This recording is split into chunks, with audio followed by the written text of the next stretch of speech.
They call communication with deceased spirits necromancy. But what exactly is necromancy?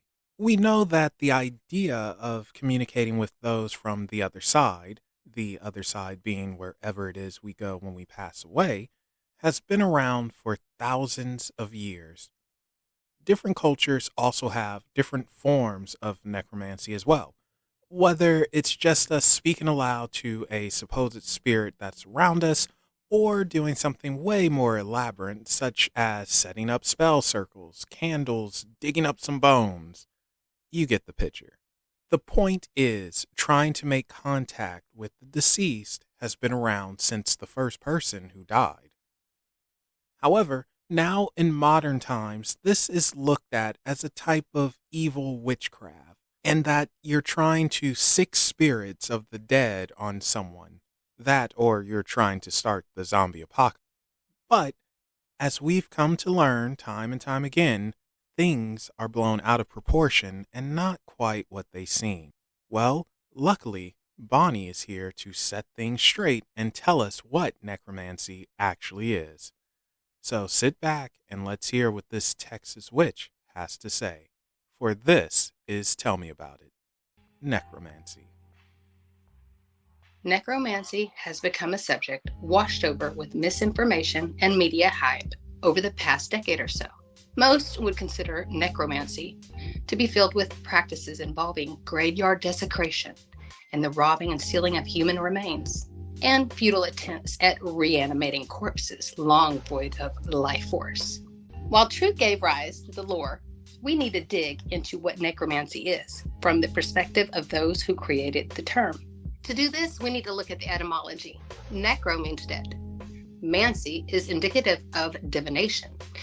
In a nutshell, necromancy is simply to gain insight from the dead.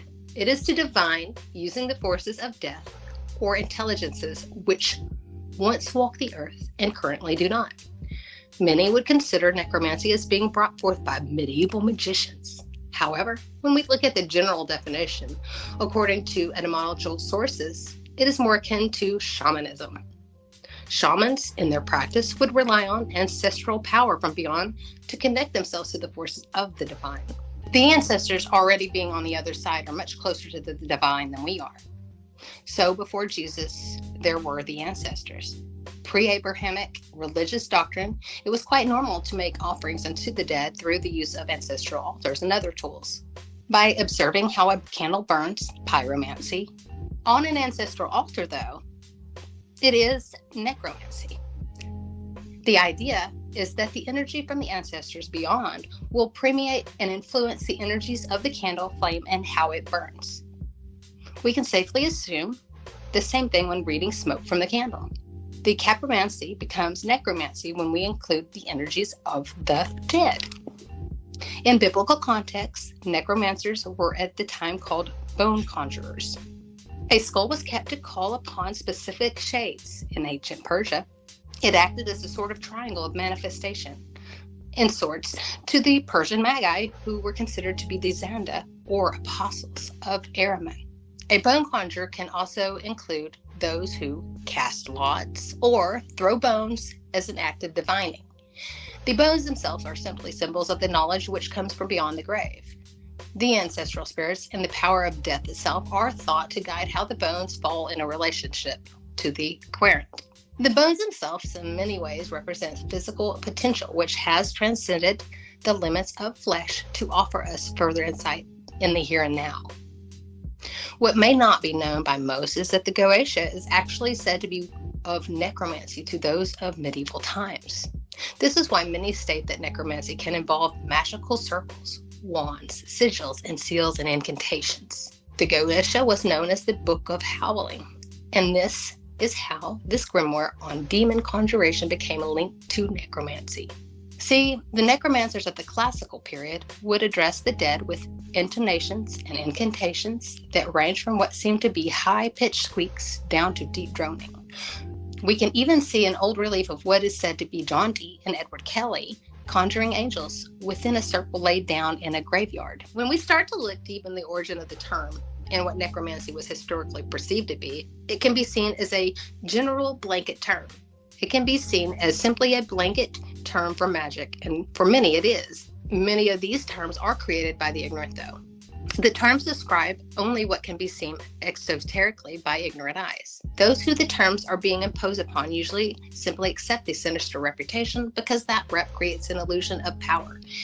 Necromancy sounds far more edgy than the normal practice of honoring and communicating with one's ancestors. As a person who practices a divination, we can immediately become practitioners of necromancy by establishing ancestral altars, making offerings, and then involving them in operations of divination. Cards, runes, and bones, among other trinkets, can be assigned specific meanings according to our own subconscious mind.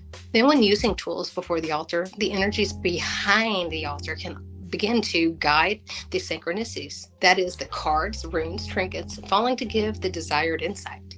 The presence of the altar will indeed begin to enhance the results. As the diviner begins to obtain more subtle results by simply becoming an effective reader, they may also begin to more directly connect to the dead in dreams. Eventually, ghost sight may be given, and gifts of mediumship can be obtained. At this point, there is no need for tools of any sort.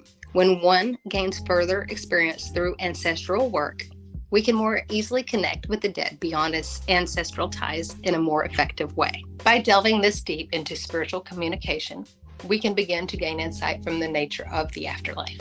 The afterlife we will learn about is far from biblical, and that is why it is forbidden in the Bible. This practice gives rise to what the Bible calls familiar spirits that are forbidden as witchcraft. However, it could be that this alleged dark practice is actually the very key to mankind fulfilling their divine potential within the world. Necromancy is like a multifaceted black diamond. Its history has been skewed by corrupt perceptions. The practice, when applied, is actually lighthearted and liberating. It helps to build and maintain stronger relationships in the here and now, during life, and maintains that connection after death. With that being said, maybe it is just that, a psychological pacifier that helps us to feel comforted in some way. We may just use it to feel the comfort that we will never be left alone. Who knows? At the end of the day, you need to come to your own conclusions. You said, tell me about necromancy, and now you've been told. Thank you all for watching, and thank you, Bonnie, for the commentary, and Curtis for doing Bonnie's homework.